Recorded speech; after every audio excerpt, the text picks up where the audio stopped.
Welcome back from whenever and wherever you're listening. I'm Darren, and this is the show where the guests on my list get to have some fun with their favourite list countdowns, and we get to know them and their work a little better. If you'd like to get in contact with the show or submit some questions and ideas for the show, you can get in touch at my guest list pod pretty much everywhere you look. All the links are also in the show notes each week, so you can check there as well. If you'd like to support the show, please subscribe, rate and review wherever you can, or just tell someone about the show that you think might be interested. And on that note, I just want to say thank you to everyone that has rated and reviewed the show so far. It's very much appreciated, and people have been very kind and quite flattering. So thanks very much. It's very motivating. As such, I also wanted to give a big shout out to Greg from the Bad Counsel podcast for a great review this week. He writes, "No other podcast like this. This is such a unique idea and it's extremely well done. Great for long drives, listening with friends, or as a way to wind down after a long day." Greg from the Bad Counsel podcast. So Greg, thanks again, and hopefully my show does actually fill a void for anyone in any of those scenarios. So very cool. This week it's part 2 of my chat with Orlando and Julian from the Invincibly Broken Podcast. We finished off with their moon landing conspiracy last week, which means we're up to number 5 on their top 10 list of favourite conspiracy theories. So, as the late and great Heath Ledger in one of his finest roles would say... And here we go. Fair enough. All right, guys, what's your number 5? The Murder of Princess Diana. This is a favourite of my father-in-law. Yeah, I think it's honestly... for me, I remember when Princess Diana died, and I remember thinking to myself, I was young when it happened. I'm like, why does everybody care? You know, like, who is she? I didn't understand who she was or the weight that she carried or anything like that. I didn't know nothing. And funny enough, it wasn't until I listened to a podcast several years ago about conspiracy theories and the death of Princess Diana that I learned so much about her, that I actually started doing some research and like really understanding like what a powerful figure she was, and how like one of the big controversies and how she made headlines and became famous was because of her compassion. And she was the first high profile individual to ever take a picture touching a person with AIDS. Yes. And HIV. That was a big deal too for the royal family. And for the royal family, it was a huge deal. And I was like, wow, you know, like you use this power and this platform that you have to kind of stick it to the royal family. And she kind of was trying to use her own platform and her royalty status to do good. And I really admired that. And, you know, so the story is that Princess Diana died in a car accident because it was on the Autobahn, right? Yeah, the Autobahn, and there's no speed limits there, and the driver was, some people say the driver was intoxicated. People say that it was a hit, that somebody on a moped or motorcycle sped up and shot into the vehicle. But what I find the most fascinating is that they think that it was the royal family that killed her, that they went out and they hired somebody. And a lot of the reasons was because this, and correct me if I'm wrong, because I'm trying to remember it all, but this was after they had announced that, or she was already divorced. She was with right? Dodi Fayed. Yeah, she was Dodi Fayed, and that's who she left the building with in the car, and they went in the underpass. Yep. And she had already, but she kept. I guess you keep some type of royalty. She kept status. The title. Yeah, she kept the title. Yeah, you keep the title, and the thing that blew me away is that the big conspiracy theory was that she was pregnant with her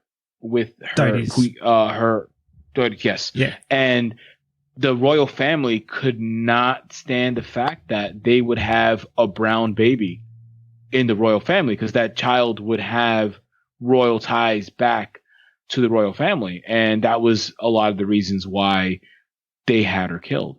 And I found that fascinating that we were just talking about secret societies and Illuminati, and that is it really like that? And then you kind of think of like, even now, look at the princes. They've pretty much, the one who's married to Merkel, pretty much denounced himself. He's like, right, I don't need this royal status. He just basically abdicated, said bye. Yes. Yeah, he was just like, I'm done. I don't want to do this anymore.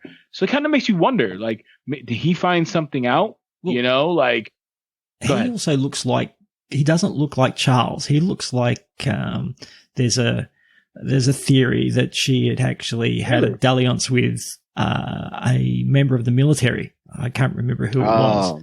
The equestrian instructor. It was a major. Yes, major. That's right. Correct. Yeah. And see, look, I'm just full of useless information, and I don't know where to put it. No, you put it in the right place that time, so it's perfect.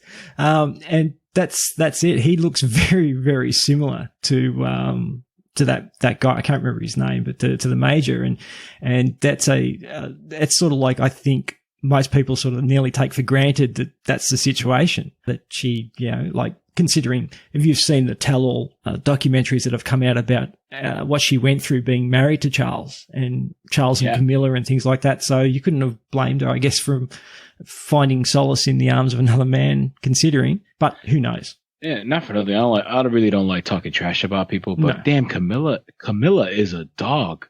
I don't like, what the hell? Like, I mean, like, Princess Diana was very beautiful, and not for nothing, but Prince Charles is an ugly dude too. Yeah. Like, you would think you would want to hold on to that. He's got some ears on him. Yeah. I mean, damn, you're a prince. Like, you mean to tell me you couldn't even find a 6 out of 10 to cheat on your wife with? Yeah.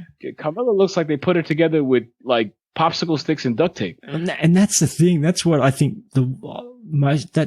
that's what gets a lot of people in terms of, not that there was infidelity and things like that, but it was infidelity with her.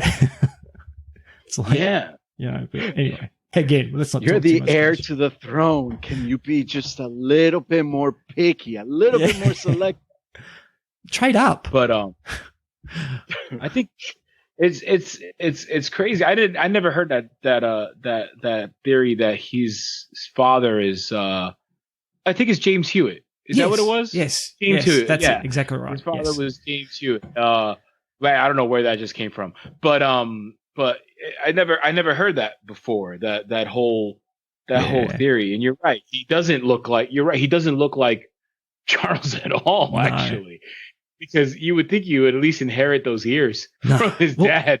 Well, look, the first one, not Harry, what's the other? The first son, the oldest son, I can't remember his name now, but he definitely looks like his mum, but he has, William, yes, William. Has traits of his father, but he looks like his mum. So, whereas, Harry, not so much. No. And I kind of wonder, it makes you wonder, like, what did he find out that made him like denounce himself from his family? I don't think it's because he got married. I think it's the way they treated his mum. Yeah, I think so too. I think it's the way they treated his mum. They were very close with her, and that was obvious from everything that you saw and she was, everything when you saw them meeting after they'd been apart for a while, the passion and everything like that in terms of seeing her kids again. It was just so sincere and so open and raw that it wasn't put on at all. And they were very close, the boys and her and their mother. Obviously it was a fantastic bond. And I think he's taken what they did to her and gone, well, you know what? I don't want to be a part of this anymore. And that's it. He's spread his wings and gone his own way. It takes a lot of guts to do that, for sure. Especially for a high profile. Oh, yeah. Absolutely. Yeah. Because he literally left with the shirt on his back. Yeah. Yeah. Although I'm sure he gets a pretty good stipend, and Meghan Markle's not exactly poor, so. Yeah. That's true. So. I mean, Meghan Markle is a good consolation prize. Oh, so yeah. I think he's doing. Yeah, I think he's doing okay for himself, and I think he's quite happy. So, All right, so we're up to, if we've done the murder of Princess Diana, we would be up to number 4. What's your number 4 top conspiracy theory? Number 4 is 9/11, September 11th. Big one. Very big one. So there's so many conspiracies around that one. Oh my God, where do you begin? Aside from the 2 World Trade Center buildings, you know, there are supposed like snapshots, like from a high. You're the photographer. How do you say a high speed camera? Oh yeah. Okay. That of, you know, so it's well documented that one of the planes went down and hit the Pentagon. But one of the conspiracy theories that are out there, they're saying, okay, well, that doesn't look like a plane because that's not big enough. That looks more like some sort of a cruise missile. Okay. So that's one of the conspiracies that are going on at that the actual attack on the 2 World Trade Center buildings were more of a distractionary tactic so that the Pentagon could be attacked head on.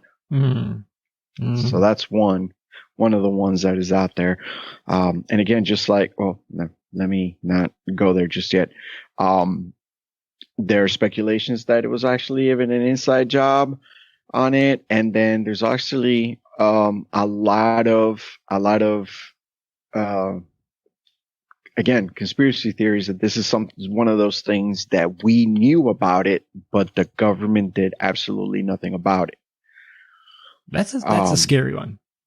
That is a very scary one because reports have come out that, you know, one of the things that the president has here and then is daily, every morning has briefings from all the major security agents, the FBI, CIA, NSA, and, you know, he is fed all this information.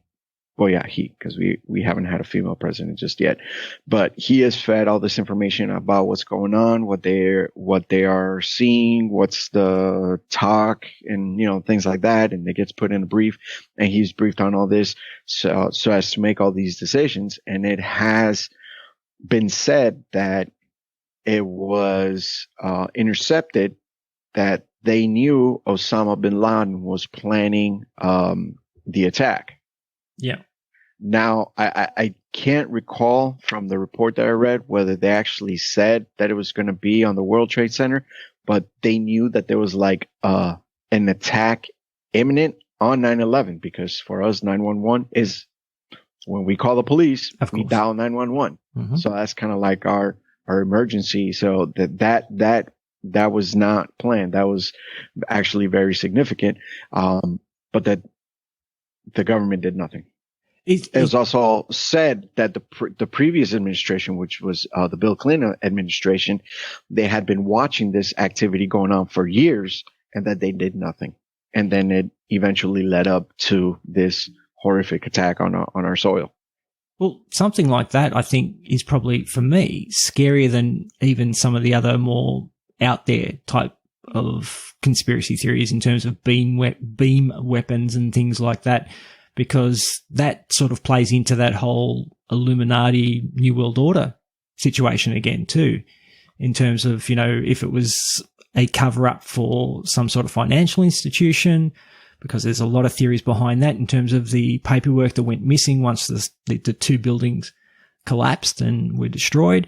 I think what's the most disturbing conspiracy theory for either of you guys surrounding 9/11? I would definitely. Well, I think the most disturbing one is that it would be an inside job. That regardless of whatever the main ultimatum was that, you know, led to that decision, whether it was financial, whether it was to spark a war, you know, there's a bunch of different ones that went out there, but so it's crazy. And, you know, it's really scary that honestly, what's scary is that some other human was like, hey, I got an idea.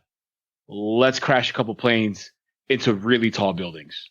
Yeah, it's a mind like that to be able to come up with something like that's pretty disturbing. And see, here's the other part, the very disturbing part about it, is that, I'm not, for the NSA agents who are listening to this conversation, I mean, I'm not being anti-government or anything like that, but I mean, one of the things historically the United States has a very bad habit of is supporting people who end up hating us. Yeah. So we always know that Al-Qaeda is one of those. But back in the 80s, we armed Al-Qaeda when they were trying to, in their war versus the Russians, when they were occupying Afghanistan. So we, in our interests, were trying to help Al-Qaeda, and then, look at that, look how that ended up for us. So, and it's very scary knowing that, okay, we know what this particular group is capable of because we provided them these capabilities in the first place. In many of those, but there was never there was a watchful eye, but it was a very, almost an eye that looked the other way for some things. Why? I don't know. We knew that Al-Qaeda was an extremist group, from the moment that we stopped, once the Russians left Afghanistan, and then they started, putting into place Sharia law. We are like, wow, those people are not cool, but we didn't do anything about it because I guess it was not in our interests at that moment. And we finally kind of came to do something about it when our interests were involved. And unfortunately, it took for us to, go through 9/11 and peel back, years before that, Cold War. Our adversary was, for the most part, the Russians, but who were we allied with during, the Second World War? Yeah, of course. Yeah. Russia was one of our allies. So we keep on backing the people that we end up fighting later on. And look, war does that. That war makes allegiances and things like that with people that sometimes you wouldn't normally. And I think that America or the Allies saw that coming with Russia in terms of what happened in Germany and Berlin, in terms of, the wall and things like that, and everything that happened after that, having to actually air freight everything into Western Germany. And it was one of those things that, it was going to be a fight for power, and obviously it was the start of the Cold War. And yeah. All right, cool. Fantastic. Well, that's up to number 4. Let's stop and talk about your show again. So one of the things I wanted to actually talk about was from the very beginning when I started. I've gone back and listened to a lot of your episodes, and the sound quality is always fantastic. You guys do a really good job. And I'm just wondering, what podcast equipment do you use, and what's the evolution of the equipment from when you first started till now? This is really we laugh because there hasn't been much evolution, right? So we use we told you earlier that we use gaming headsets to record our first podcast. Of course. And and it sucked badly. But it's funny, we both have a mutual friend that we met from the nightclub who's an audio and light engineer. And Julian and I bought podcasting mics off Amazon, and I don't even know the hell the name of this podcasting mic. But anyway, so we bought these podcasting mics. They're probably like $50 US, if that. I think we might have caught it on sale. And I was like going nuts on YouTube trying to learn how to edit audio. Like I was every waking moment, like 3:00 in the morning, watching video on how to edit, what software to use, what's the best way to record with a virtual host. And a lot of people do things very complicated. And I reached out to this friend our friend who's an audio engineer, and he's like, man, I was listening to the podcast, and dude, it sounds phenomenal. Like from a guy who does audio, you guys sound great. Like, he's like, what microphone are you using? So I tell him that it's like, he says, "Oh, don't say that out loud."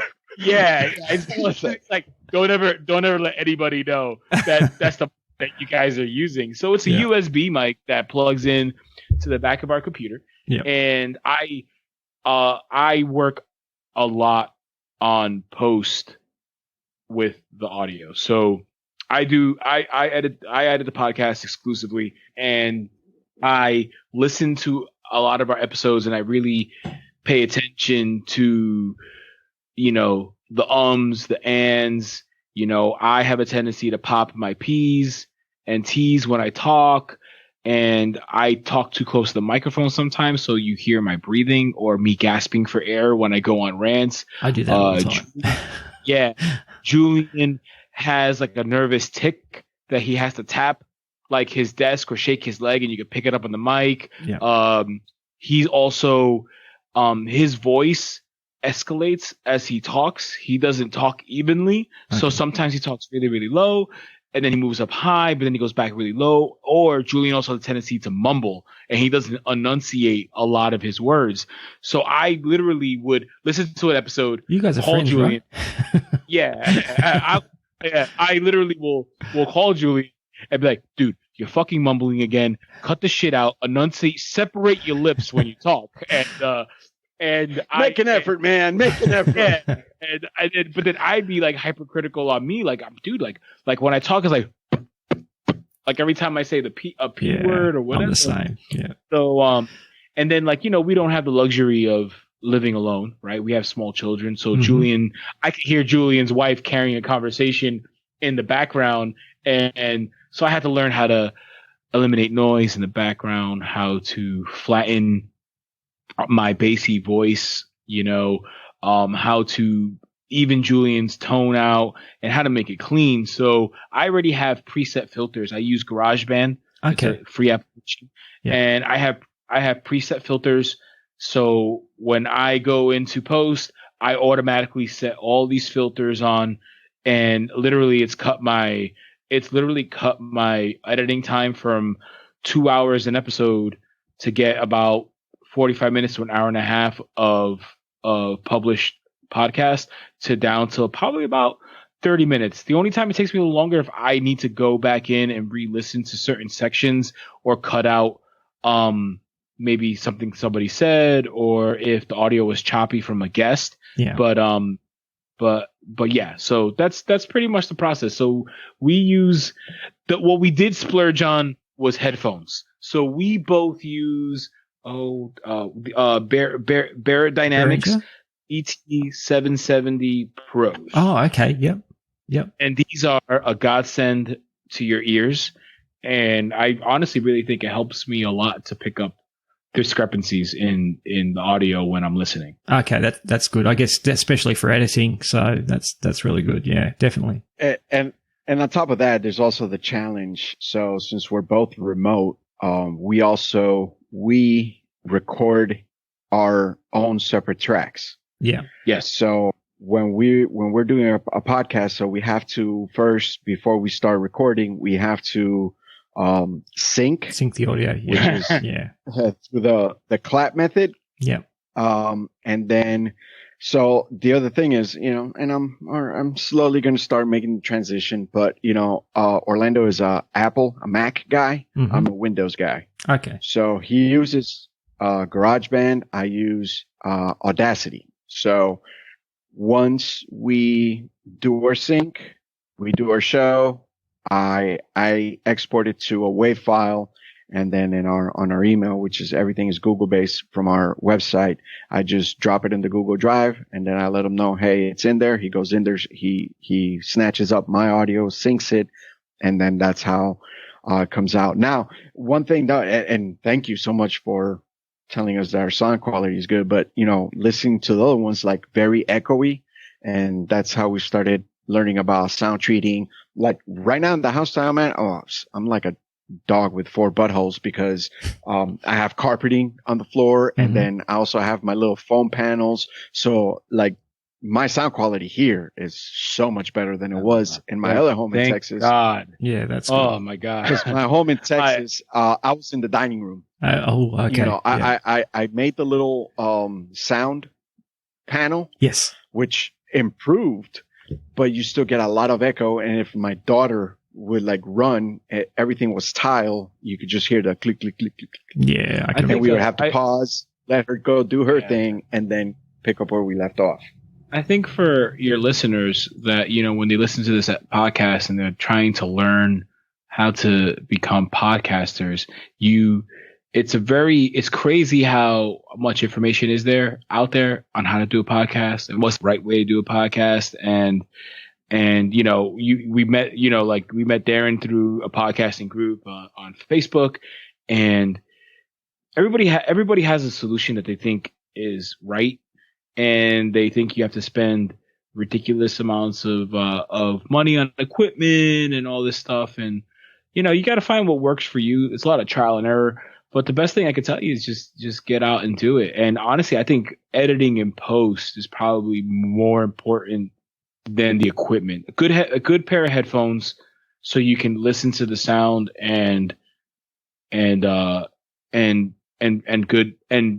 understanding of audio editing.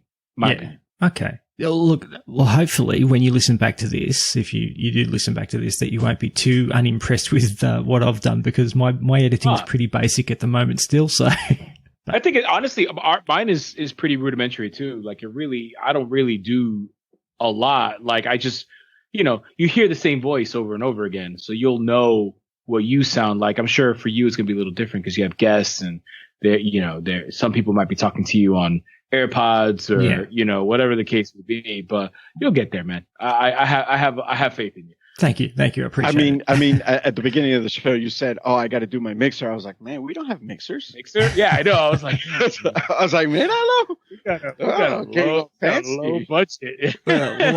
I bought an analog mixer, and like I said, I got it on special, and I bought the mixer because I had planned to do a podcast originally with my sons. So I needed something that would take 4 mics. And so I bought the mixer, and it didn't turn out that way. So I've just worked out a way to actually use it now for what I'm doing. And I started out with I'm a bit of a Linux guy, and the old computer that I used had a really horrible sound card, and Linux not great for Skype. I saved my first 2 episodes as MP3, not as WAV files. So trying to get them to sound good has been hard, and I'm actually going to release the first of the interview episodes actually this evening after I do this episode with you, and hopefully everyone will be gentle with me until I get the hang of this. But my guest, I didn't want to be disrespectful to my guests because they came on and they were fantastic, and I wanted, you know, people to hear them. So this show's all about, you know, other people's work, not really mine. Yeah. So, and I want to present it in as a good a fashion as I can, but it's a learning experience for myself at the moment. So anyway, that's it. But it's still your work though. I mean, you're the one that you got to recognize the fact that you put it all together. Hunting down guests is not easy. I could tell you that much. And even us, like, right, we played a lot of tag back and forth for a couple months before we narrowed down a date and stuff like that. So, you know, it's very humble of you to say it's about your guests, but you know, you got to appreciate the hard work that you put into it too. So thank you very much. Thank you, mate. I did want to ask you, like, you guys leave it all out there on your show, but is there something that the audience probably doesn't know about you that you're willing to share? So some little tidbit, even if it's to do with sport or something that, you know, guilty pleasure, something like that your listeners normally wouldn't probably hear from you. That's very interesting. I'm going to let Julian go first on this one.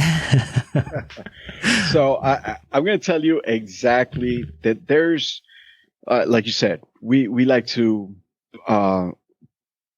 put it all out there. We leave it out there. There's really nothing that's off limits. There's one thing for a fact, and that's mainly because of, like, you know, policies and stuff like that. We don't talk about our jobs. Okay. We say kind of what we do, but we don't go into detail, but I mean, I don't know. I've already told people that my wife will let me swallow my tongue if I put on my sleep apnea mask. Julian actually, has dabbled in stand-up comedy. Oh, that's a good one. That some people do not know, that we don't talk about often on the podcast. I've never heard it on the podcast. No. Go ahead, Julian.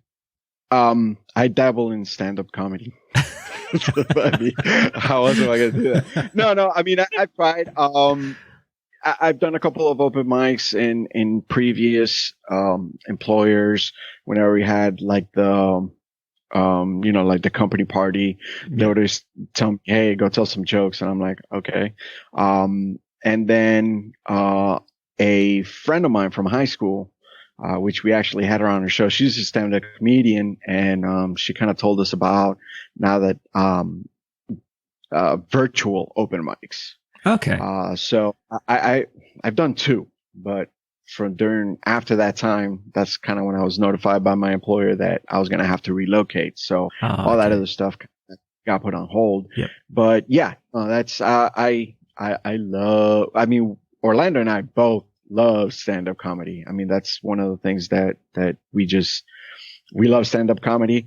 I've been trying to get Orlando to kind of, branch out, give it a go.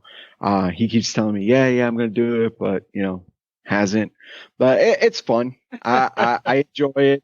That's great. I do a lot of public speaking at my job, so it's not. I don't have a problem getting in front of a room full of strangers and talking. So it's just, I don't know. It's fun. It's hard as a stand-up comedian. What I mean, it's hard to be original.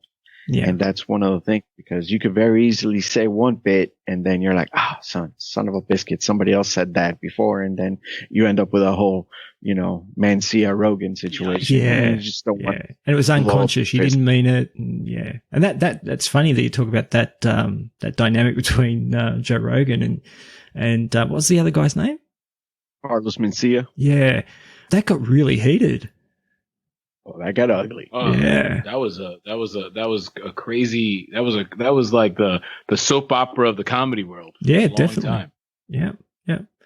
Crazy. I mean, it got Joe Rogan banned from the Comedy Store, which was the big for a very long time, because at that point, that's when Carlos Mencia was kind of like at the height. He had his show and all that stuff. Yeah. Bad PR, and they kind of chose Mencia over Rogan, but a lot of other stuff came out, and look at Rogan now. Exactly. Orlando, your turn. Yeah, I've been sitting here thinking about something that I haven't talked in the damn podcast, and I feel like I diarrhea the mouth about everything in my life. What is something that my listeners, and we don't talk about what I do on the podcast? Even like a guilty pleasure movie or... Oh, okay. Well, I love romantic comedies. There you go. And I am a huge fan of Patrick Dempsey. And I think he's now you've gone too far. You can back right up now. Okay. Yeah. That's enough. Thanks. Nice talking to you, Orlando. Yeah, it's nice talking to you. Yeah. But yeah, I actually, I do. I actually could honestly say I like a lot of B movies. Like I'm a nerd. I do like romantic. I really do like romantic comedies. I think I think they're funny about how they try to portray love but make it try to be funny at the same time, and hapstances of people's lives that get drawn together. And I just think it's funny because it doesn't happen that way. And it's different. I laugh at how love is portrayed in general on television and on magazines. A formula. Yeah, exactly. And this is probably a good topic for Julian and I to talk about in our podcast. And how it's not like that. It's not all love and rainbows, and it's a lot of hard work and whatnot. But yeah, I do. I really like B movies. I like cringy zombie movies that are horribly made to the most ridiculous action movies that you're like, what the hell am I watching? This can't possibly ever be real. And I'm like, yes, this is exactly what I need in my life. Yeah, exactly. So a lot of hours of my life watching that. Fantastic. Okay, that's great. That's exactly what I was looking for. So perfect. Look, there's one question that I intend to ask all my guests that I have on going forward. So I guess you guys will probably be I don't think I asked Jacob in my last episode, but I'll ask you guys, what's something that you're reading, watching, or listening to at the moment that's really caught your fancy? Julian? Well, I don't watch a whole lot of TV, but on my downtime, I kind of try and catch, like on Netflix, like the small, like miniseries. And I also love like cartoons. Like I'm a big kid. Yep. I'm like a huge kid. Yep. Like I love having small children because then it gives me a reason to watch cartoons. Fantastic. And I look like a total psycho. But there was a couple, and another thing that I really love is ancient Greek mythology. Okay. So there is one small series on Netflix that's called Blood of Zeus. And it's like an anime, like kind of like that style of cartoon. Yeah. And yeah, and I binge watched. I mean, it was like maybe 7 or 8 episodes, but I binge watched that whole thing on one sitting. Right now, I started watching at the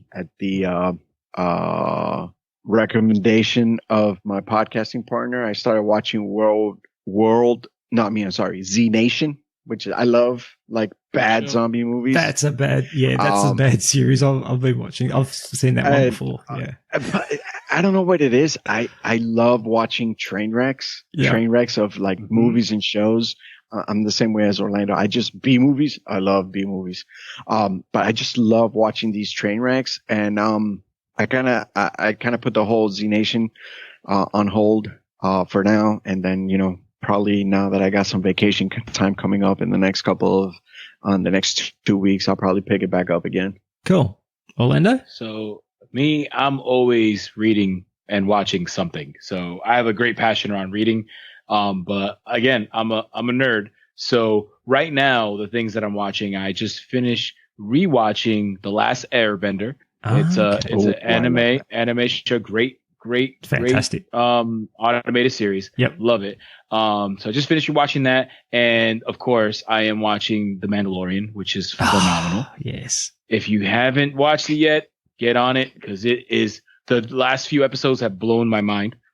And as far as what I'm reading right now, I'm reading a space, a sci-fi space war novel. Okay. So it's called Blood on the Stars. It's actually a 23 book series, and it's by an author called Jay Allen. Oh yes, it's a US. Yeah. It's a US Today bestseller, and it's a great book if you like military-esque reading with a lot of science and sci-fi put together. And I'm always been infatuated with the stars and anything that has to do with space, so I always gravitate to these type of books. Well, if you're interested in that sort of thing, there's a series called Saga of the Seven Sons. That's really, really cool. Yeah, you give that a look. Saga of the Seven Sons. Yeah, that's a really good one too. I think you'd probably like that one as well, because that mixes. Sorry? No, go ahead. I'm sorry. That's all right. I was just going to say that mixes a lot of advanced technology, but also there's parts of that book or that book series which probably more mimic the druids and things like that we were talking about before with Great Britain and their ability to communicate over vast distances and things like that. So I think you'd like it. It's a pretty good series. I already added it to my reading list. Very good. All right, fantastic. All right, let's get into. And actually, I was going to say before we move on, yes. I am reading. I mean, I've read it like 5 times already at this point. I just love that book. I forgot that I picked it up again, which is fitting to what we're talking about. I'm actually rereading Chariots of the Gods. Oh, yeah. I love that book. Yeah, fantastic. Well, can I let you in on a little secret? And I don't really want to broadcast my SSID to everyone, but the name of my home network is Chariots of Wi-Fi. Ah, I like it. I like it. So just to have something unique, I came up with that, and I was very happy. I'm very proud of myself, and I announced to my family that I've come up with a name for our network, and it's called Chariots of Wi-Fi. Chariots of Wi-Fi, and I got blank stares. So, as you should. I guess you have to only like-minded individuals would be like, hell yeah. Yeah. So next time that we're and Australia is actually one of my bucket list places that I must visit for me. So if I'm ever like in the Melbourne area, just driving around, I'll just pick up my phone and look for Wi-Fi driving. Yeah, that's it. Wi-Fi. That's it. Chariots of Wi-Fi. That'll be me. So feel free to man in the middle attack me, whatever you like. So no worries. All right, cool. Let's get into your last three. I've held you guys for way too long so far. I'm sure you're getting bored. We could do this for hours. My wife has a 5-year-old right now. I'm good. All right, cool. Let's go into number 3, your third conspiracy theory on the top 10 list. So did Hitler really die, and did he move to South America? I always try to choose my wording around Hitler very carefully, because I find him fascinating, and not because I think his ideas are fascinating, because I don't think mass genocide is a good idea at all. No. But the power that he held around Germany and to get people to follow him. The guy was a lunatic, but he was incredibly intelligent and charismatic, and he was able to build a modern day empire. He was a modern day Genghis Khan, and he was sweeping across the country, just taking what he wanted. And I find it, the story of World War II, his story, it fascinates me, because I just can't understand I can't wrap my own head about how someone like that came into power. And how difficult it was for the world to stop him, and how much blood had to be spilled before our own country got involved into that war. It took basically them trying to attack us for us to say, all right, now it's on. But basically the gist of this particular conspiracy theory is that, no one knows if Hitler died, right? They're saying that the area that he was in was bombed. I've even heard stories that he was assassinated, and there was a body double going on as Hitler for a while. But a lot of people seem to think that, well, it's a known fact, first off, that a lot of Germany's military hierarchy fled Germany and went to South America, to Brazil, Argentina, and that's a fact. Colombia. Yeah. So it's a known fact. Yeah. But they think that Hitler actually made his way to South America and retired there, and I think Argentina actually. Yeah, the boys of Brazil. I was just thinking of that movie, but yeah, I think you're right. I think it was Argentina that they suspected he actually made it to. I didn't know, honestly. It took, I read a article, I don't remember if it was an article or book, and about how there's a whole colony, I think in Argentina, where there's a bunch of blonde hair, blue eye people that speak German and Spanish and stuff like that. Yeah. So I think it's crazy, because no one talks about that. We always focus on, the war. But what we know that a lot of these people were imprisoned for war crimes and whatnot.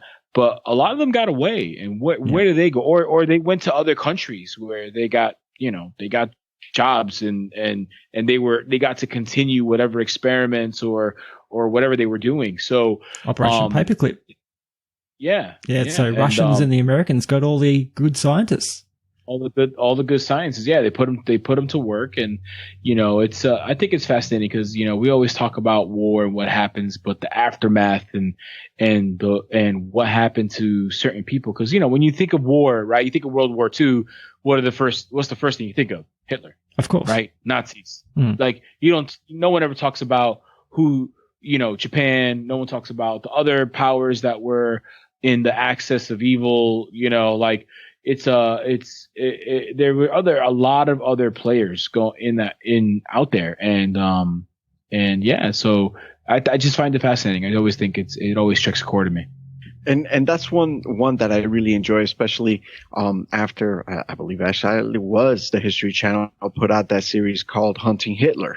And they've actually gone down to South America, down to Argentina, and allegedly found like a bunker style, and then they saw a lot of Nazi Third Reich memorabilia that was still there and things like that, and there was houses that had tunnels underneath that led to this place. So, I mean, it's one of those conspiracies that, yes, a lot of people say about the body doubles, and then but that Hitler was successfully smuggled out of Germany, did not go through all the tribunals in Warsaw, which ended up being executed, just about every single one of them that ended up on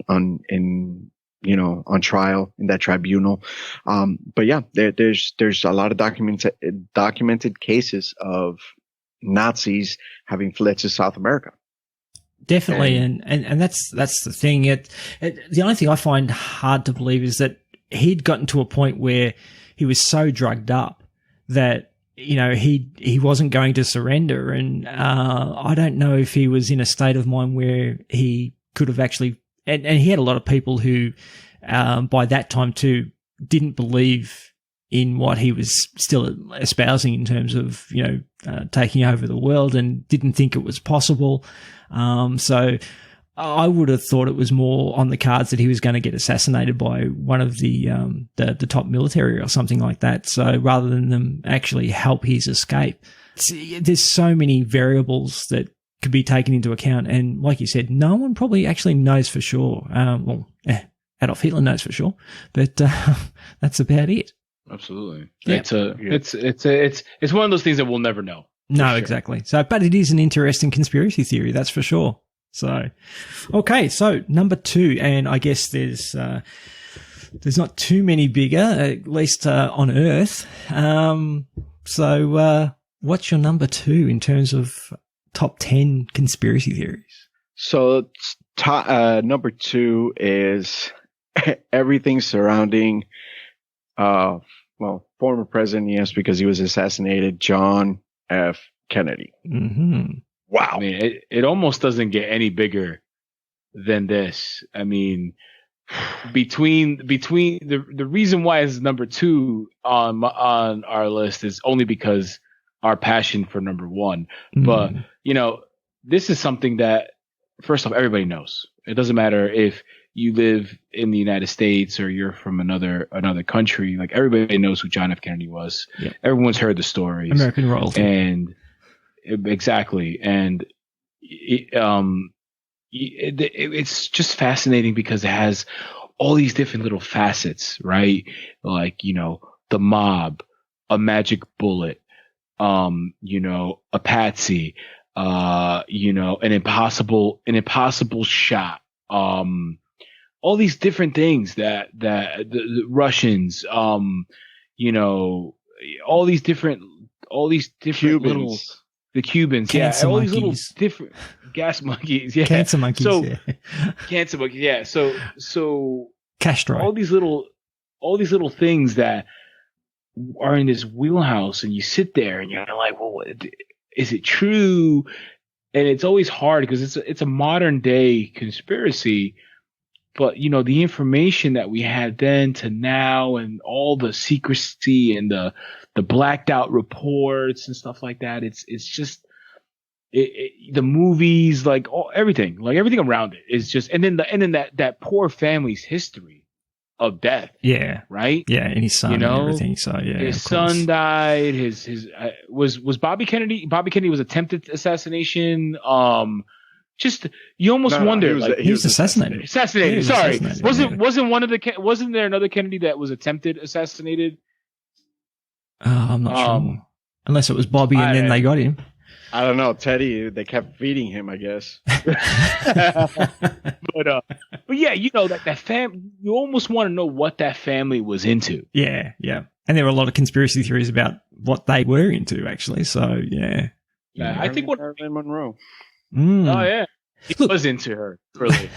But yeah, I don't. It's one of those things. Like I think the part that actually I know Julian and I talked a bunch of times about, and it's one of those, like, have a few beers and you start talking about, is how the hell did Lee Harvey Oswald pull off those 3 shots with a bolt action rifle? And we haven't been able to replicate that. We've gotten some of the best marksmen in the world to special forces to try to replicate those 3 shots in that time frame that Lee Harvey Oswald had, and that historically awful bolt action. Right. Exactly. Man liquor. Yep. And that's the thing. So they could actually replicate the timing in terms of getting the shots off, but not with the accuracy that his supposedly had. And for a guy who didn't have any supposedly no military training, he served. He was in the Marine Corps. He was. Yeah, but he was nothing. He was a grunt, right? Like, he wasn't any type of marksman or special horseman. Oh boy, here comes the hate mail. Any Marine, any U.S. Marine that hears this podcast, you are gonna get it. Calm down, guys. Take it easy, jarheads. They get butt hurt real quick. Yeah. I will put up some money for just a regular. I don't even want to call them regular. You special Marines to see what your marksmanship is like. Not everyone's a marksman, so. Yeah, everybody's a marksman. Not everybody can shoot the testicles off of a fly from 100 yards out. Okay, Gunny Highway. But the thing about it is so I just moved from that area, from Dallas. So one of the offices was in one of the buildings that's actually in Dealey Square. Mm-hmm. So and it's still, I mean, other than more buildings surrounding it, it looks exactly the same as it did in all the footage that you see. So it's kind of surreal. But the other part about it, the book, this depository building's still there. Now it's a tourist attraction. You could actually go and see through that window. Okay. But if you're, no. Oh, hold on a second. It gets worse. There's a live webcam that if you Google the webcam, it gives you a real time shot of that window out into Dealey Plaza, not Dealey Square, Dealey Plaza, and you actually see the road where the motorcade came by. And even looking at it, you're like, there's no freaking way. Yeah, I call bullshit on that one. Dude, what do you guys think about bollocks? Bollocks. That's a very Aussie term, very English term actually. But what do you guys think about the idea that it was actually a Secret Serviceman that shot from the car behind the president's car? Because they had actually been out the night before and they were a little bit woozy still, and that one of the guns went off accidentally and shot him. Yeah, I've heard this before. I don't think so. Yeah, I don't think so either. I mean, if you're even, you don't even have to be like an average, shooter. It's very highly unlikely unless that Secret Service, agent had his sidearm at his hand. Yeah, with his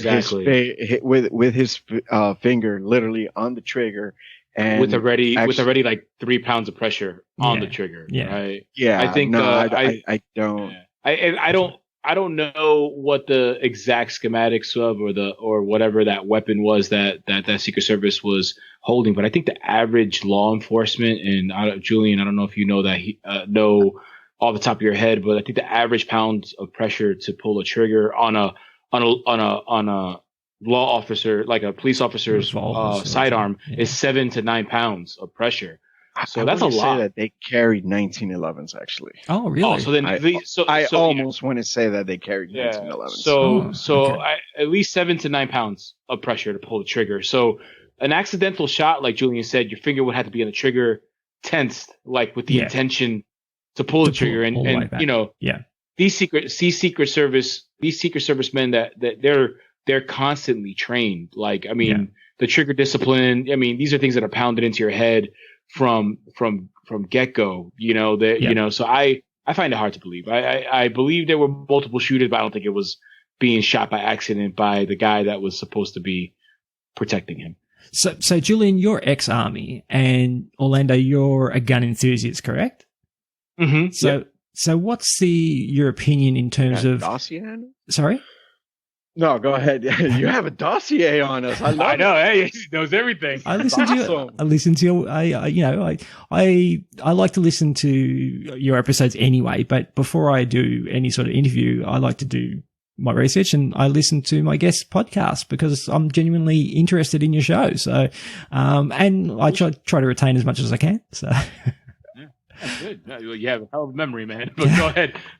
So what I was going to ask was, there's one of the things that everyone points to is the fact that the bullet that went through two bodies and part of the car was magically found on a gurney underneath the president's body in virtually not pristine, but near pristine condition, which for guys like yourselves who know guns, that's pretty much impossible. It's fucking impossible. There's absolutely no way that that's going to happen because even a low caliber round like a 22, where it'll go, and even though like a 22 caliber, those are actually pretty devastating rounds, even though it's a very low caliber because they tumble all over the body and they're going to be mangled. Going through bone. Exactly. I mean, the only time that I've ever even seen like a cartridge that comes out in semi pristine is anytime that I've seen like the police shows and when they test fire the weapon to look at the rifling, ballistics, the ballistics that they fire it into that water tank gel or something like that, or the ballistics gel. Yeah, it's impossible. Yeah, a lot of people, it's funny because one of the things that we've brushed lightly on our show, because obviously you know that Julian and I both are firearm enthusiasts. There's a lot of misconceptions towards firearms, and a lot of it has to do with movies and stuff like that. And it's basic science. If I took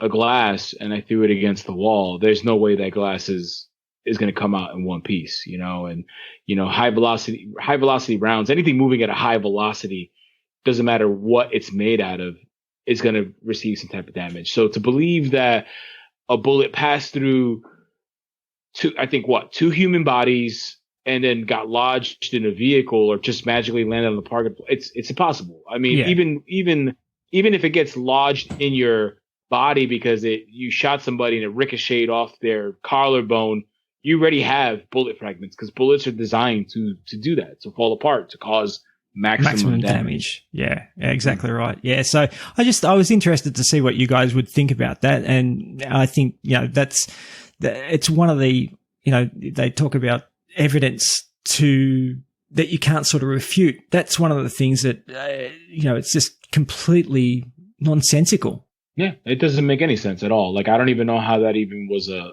theory. I remember when I first watched the movie JFK with Kevin Costner. Yeah. I remember watching it. I still remember because it was a double VHS set. Yeah. And I remember when they were in the courtroom and they're going on about the magic bullet, I was like 8 years old when I watched this movie, and I remember thinking like, "That's more shit. Like, how is that possible?" You know, and like that doesn't make any sense. So if an 8-year-old kid who never at that point had never touched the firearm was like, "That's impossible," you know, I don't know how that even was even an argument. Tell your story walking. Yeah, exactly. Okay, fantastic, guys. All right.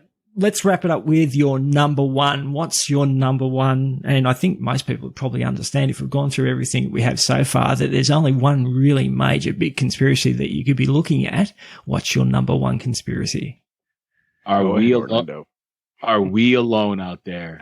Do aliens exist? This is like, honestly, this is, you just want to gobble it all up. Like, this is honestly something that I have been passionate about since I was a child. Like, I have always stared up in the skies and wondered. I've had this fascination with the stars my entire life. Like, even like the wallpaper on my cell phone and my desktop is astronomy related. Like, I just always felt this pull to know about the stars, and I've always had this fascination and imagination. I love Star Trek and all the Star Treks, any Battlestar Galactica, like we talked about earlier. You know, I used to watch Unsolved Mysteries, and I only would watch Unsolved Mysteries if they were talking about alien sightings. And I would watch countless reruns and marathons of, you know, whatever they had on the History Channel. I even liked that crazy Anthropologist guy on the History Channel that talks about what is his job title, Julian? Aleontologist or euthologist, whatever. And you know, I just think that it's impossible. Actually, I think his is Ancient Astronaut Theorist, I believe is actually the actual title. It's like a sandwich artist at Subway. Yeah. But like, you know, I just think it's impossible to think that we are on this world, right? And, you know, there's so many wonders, like just that are living and breathing, you know, from us as humans to animals and sea creatures. Yeah. And, you know, it's hard to believe that it ends at us. Like, I know that we have to have distant cousins out there. I think it's known in a lot of circles that we're not alone. And I just think that there's more out there in those vast stars than just us. So are we talking Greys or the Anunnaki or the Tall Whites? What are we talking about? Wow.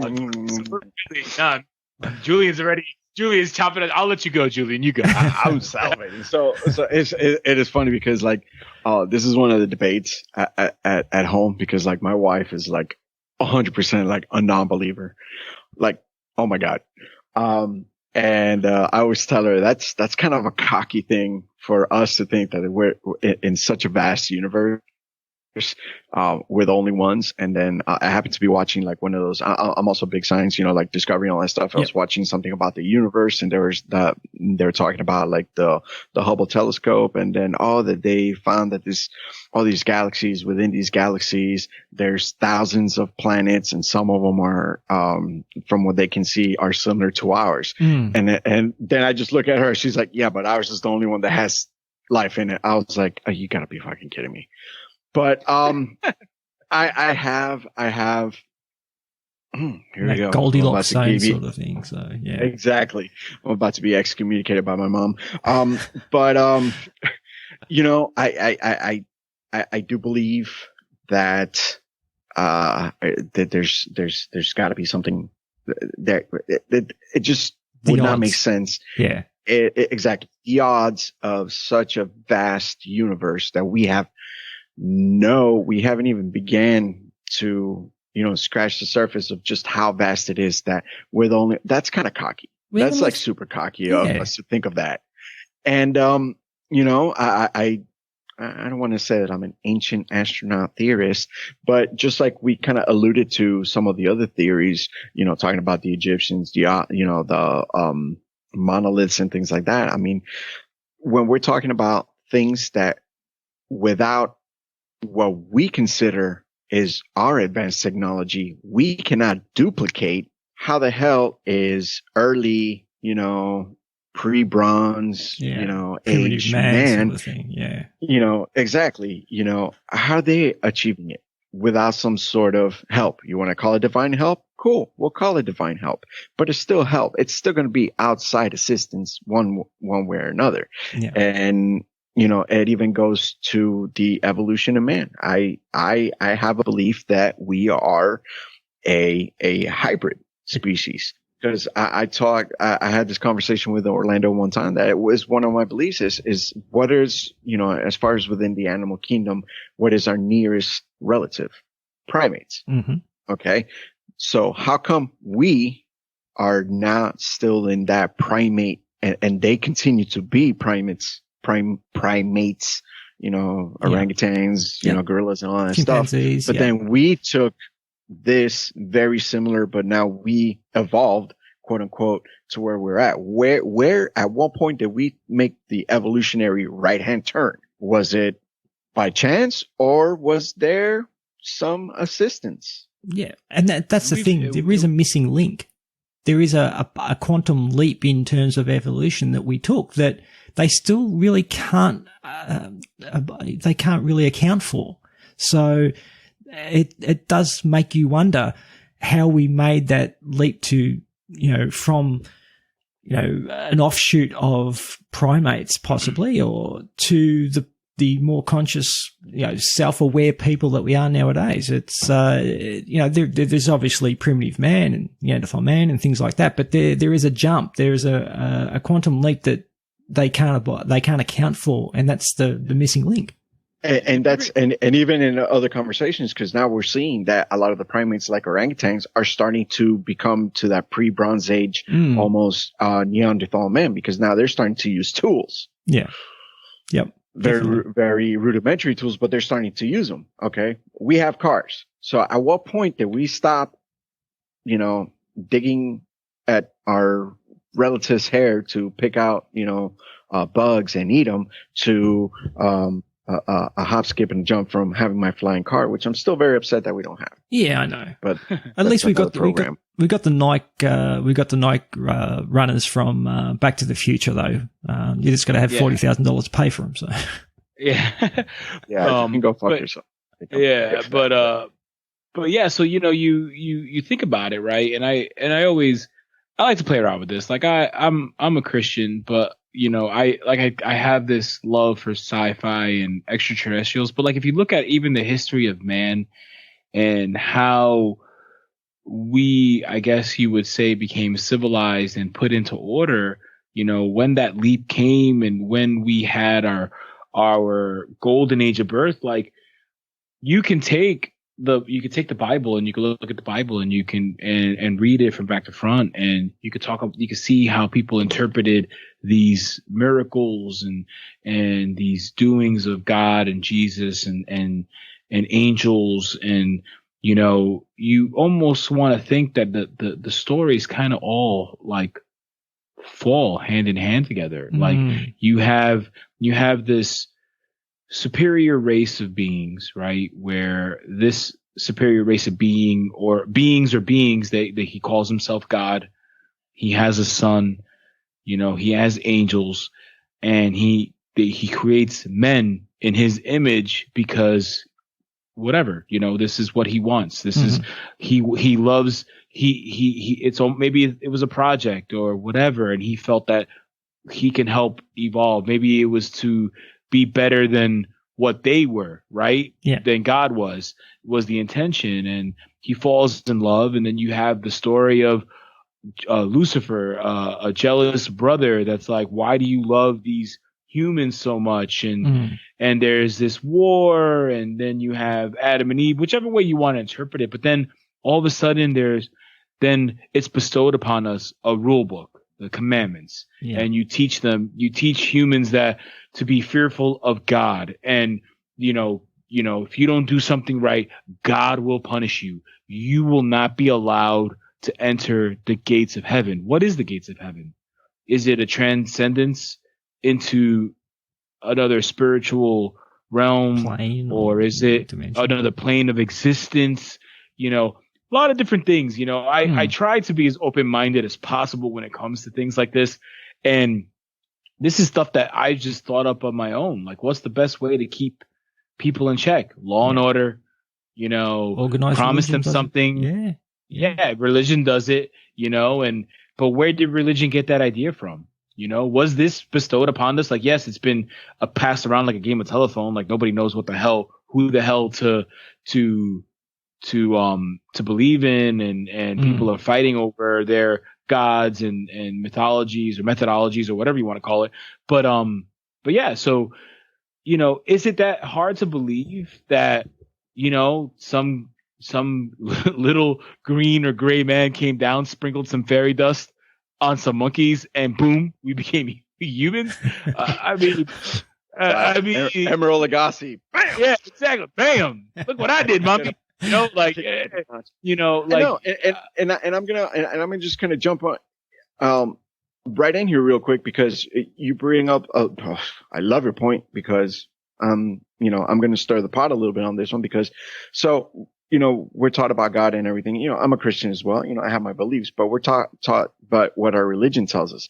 That's our religion now. But when you look at all these stories, these ancient stories, even down to like I said, I love Greek mythology. There's always something very similar. These archetypes are very similar. You know, you have the almighty, king of the gods, Zeus, who created man in his image. He loved them more than he loved all the other gods, you know, jealousy within those gods. But now we call that mythology. Okay. But back then that was religion. Yeah.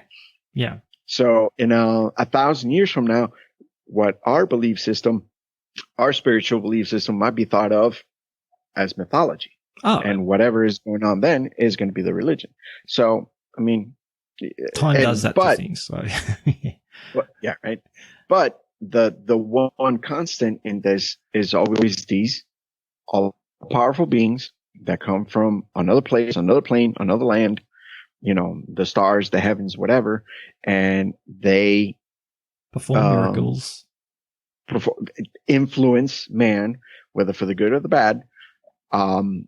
And there's always those set rules saying, hey, be a good person. Don't be an asshole. Yeah. And you're going to be able to come up here with us and, you know, party for the rest of eternity. Yeah. You know, break these rules, and then you're going to go downstairs to the basement where it sucks. All of those themes are very constant in all civilizations. Yeah. And now when we're talking about like these mythologies and religions, they all have very similar stories pertaining to, you know, these celestial beings, and very similar descriptions. They were in some sort of vessel that was bright and it looked like it was on fire. They all, you know, and all these things. So it's kind of like, again, talking about the monoliths and things like that. How is it that these civilizations, who are hundreds of years and thousands of miles apart, have such similar stories? Yeah, and mythologies, and very similar to the way they all have some sort of a diluvian flood type of story as well. You know, they all share a very similar history or mythology. In terms of probably getting away from the religious aspect a little bit, but getting into some more, you know, tin tacks type of evidence and things like that. There's a new movie coming out called Phenomenon, and it's about Rendlesham Forest, Roswell, Close Encounters of the Third Kind, Jacques Vallée type of stories. You know, we have one here in Australia in 1966, Westall. In April, there was hundreds of school students, 2 teachers. They were all witnesses to supposedly a craft landing and people getting out. And this new movie that's coming out today, I heard on another podcast, is all about those. Like in Rendlesham Forest, there were US Marines who were actually, or US Army men who were witnesses to a craft landing and beings getting out and things like that. What sort of credence do you give to all those sorts of reports, including Roswell and Edwards Air Force Base? And I think it's all. I think it's real. I think there's for decades, there's been reportings and findings and something happened in Roswell, and there's too much in there going on.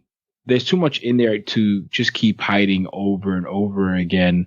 It's back then it was very crude method of cover up, but it's just interesting that we try as a society, we try to hide something, and then I lost my train of thought. But like it's absolute. I think it's absolutely true, because if it wasn't, we would get more answers from the government or whatever at the time, right? So if it was just a weather balloon, why not show it or whatever, or let people or let people come through and take a look and whatnot. What was the secrecy behind it? Why was the military there? Why were federal agents there? So it's obviously it was something, regardless of whether it was an alien or maybe a secret project that they were working on. But I think a lot of the times when you see a lot of these footages, some of it, I think there's some people that are backwards and they just make up stories. But, I think a lot of evidence has been there. I think, people have, there's even been findings of particular species that have genetic code that they can't find where the evolutionary chain has come through. That's out there. You have, like you mentioned, Area 51. Like, what's going on? Yes, it's a military installation, but really though, like, what's going on over there? Like what? Like, and I pay more attention to like the mass, like you said, like the school the teacher, the students, the teacher, that you have 100 or so people that all saw the same thing on the same day. Yeah. It's not just one person. So I though I know sometimes they're far fetched, but I do think it points us in a direction. I don't know if it's the truth or not, but. And even in recent events, at the beginning of I think we were like in week 3 of the initial lockdown, our government released they declassified videos of the heads up display of, I think they were F-18 fighter pilots that were pursuing an object, and we're talking about fighter jets that could not keep up with an object.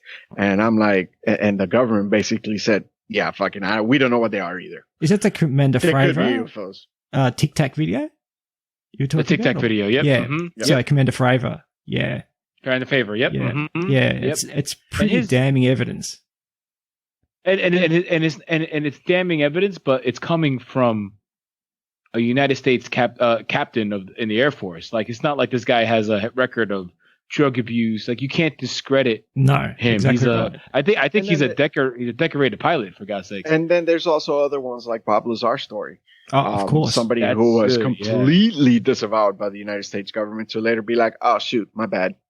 Yeah, exactly. Here's your stuff, all your stuff back. And it's like, really? So, but yeah, I absolutely. What's one of the things that I like? One of the things that and the reason why, like guys like Commander Fravor and Bob Lazar, is that their story never changes. Yeah, they never have, especially Lazar, because he's been doing this. His story's been going on for a long time, and like his attention to detail and recollection, and how he talks about it so matter of factly, and how he says like he worked on one specific part, and it was his job just to work on this one specific part. He only saw a piece of a craft once. Yeah, like there's no exaggeration to his story. Could there possibly be a person that is so methodical and evil that they can just continuously make something up and can keep it up? Yeah, maybe. But you gotta give the guy credit. Like, even if it is a fake story, he's super consistent. Like, his story lines up 100%.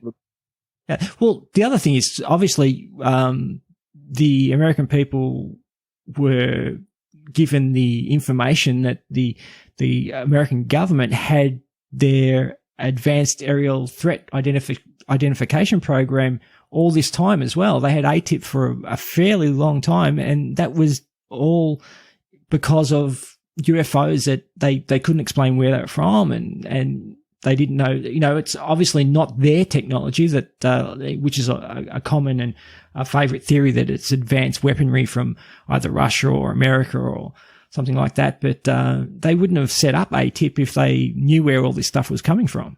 Yeah, absolutely. I mean, not for nothing, but, you know, technology like that costs a shit ton of money. And I don't think the Russians or even our government have that much to make.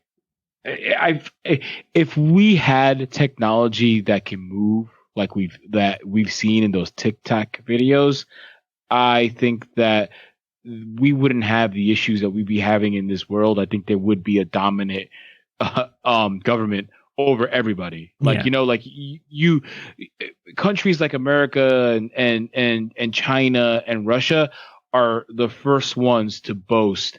And it's like, you know, it's like who has the biggest dick contest all the time. You know, if a new naval vessel comes out, we're pushing that sucker out into the sea. If a new airplane comes out, we're putting that bad boy out into the air. So, you know, if we had the maneuverability or that type of power or capability as a country, you'd be sure as hell that thing would be painted green and pushed out there for the world to see. It'd be painted red, white, and blue, and it'd have lights all over it, and everyone would know. Yeah. It would be a flex. It would be such a flex.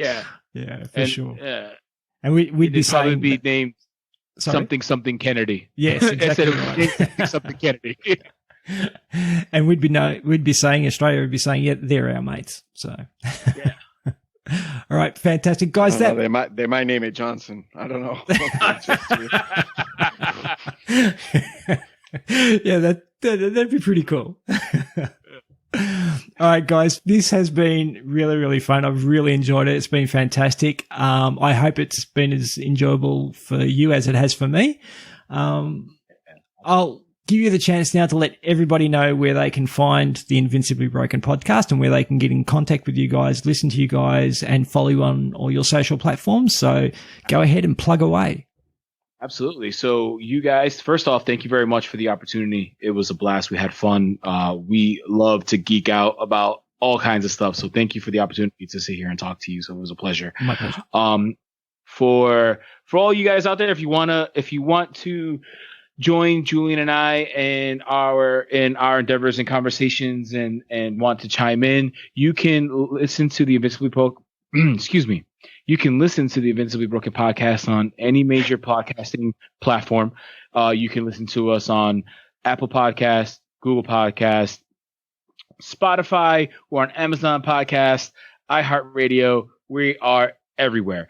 You can also check us out on www.invinciblybroken.com, where we have all our back catalog of all our episodes on there, as well as some blog that Julian and I have tried to update as much as possible. On social media, you can simply search the Invincibly Broken podcast, and we'll pop up on Instagram, Facebook, and on YouTube. And if you want to follow me personally, you can follow me at Invincibly_Orlando. And you can follow me at Invincibly_Julian. And you guys can shoot us DMs if you want to hear about this particular topic, or if you have something interesting that you want to share with the world. We'd love to have you on the podcast, and we would love to interview you as well. So check us out. I think you'll have fun with us. I think we're a riot. I think we're a good time. I think you are too, guys. As I said, I've listened to a lot of your episodes, and I'll continue to do so because it's a lot of fun. So thank you again for coming on and helping me out and giving me this chance. And it's been a lot of fun at my end, and I'm sure anyone that listens to this has hopefully gotten to know you guys a little bit better and will appreciate the work that you're doing. And we'll give your show a chance, give it a listen. So you guys stay well. Thank you so much, Darren. This was such a treat for us. It's kind of weird now, us being on that end of the interview. Usually we're the ones asking questions. So this was a real treat. No, and I think your listeners should know that this is our first time being on somebody else's podcast, and it's international. Fantastic. So this is awesome. This was great for us. Well, you're my first US guests as well. My first 3 guests were all Canadian. Okay, all right. We're first Yanks on there. I like it. Break the Yank cherry. So yeah. That's it. It's never going to be the same again. Exactly. Just the way we want it. All right, guys. Hope your shots are up to date. Fantastic. You stay well. Stay away from that COVID and look after yourself. All the best to your families and to you going forward. And I'll chat to you again soon. All right, guys. Thank you very much. That's it. We made it. 3 hours and 2 weeks. Thanks if you did listen to both episodes. It's quite an effort. The guys made it a very fun and interesting show. Honestly, we couldn't believe that we had spoken for so long, and we were trying to be brief because we had so much to cover. Anyway, please go and follow the boys at the Invincibly Broken Podcast and give them a listen. They dispense some good old-fashioned doses of reality, and don't get Julian started on millennials. As usual, please subscribe, rate and review where you can, but I'd love to hear some more from listeners. So don't be shy, drop me a message on one of the social platforms or send me an email, and don't forget to send in your top 10s so I can read them out on the show. Also, if you can and would like to support the show monetarily, drop past the show's Patreon page, or you can buy the show a coffee. All the links in the show notes. And again, on that note, the Patreon tiers, I didn't really set these up with too much thought originally and just did it because everyone else had a page, so I thought I'd have one. But I have amended the $1 tier now so that you can get access to asking questions that get priority to upcoming guests. Questions from listeners is something I'd like to have regularly on the show in that last segment. So get your questions in when you see a guest you're interested in, and for $1 or 25 cents per week, your questions can get priority to be read out on the show. Thanks for listening, and I'll chat at you again next week.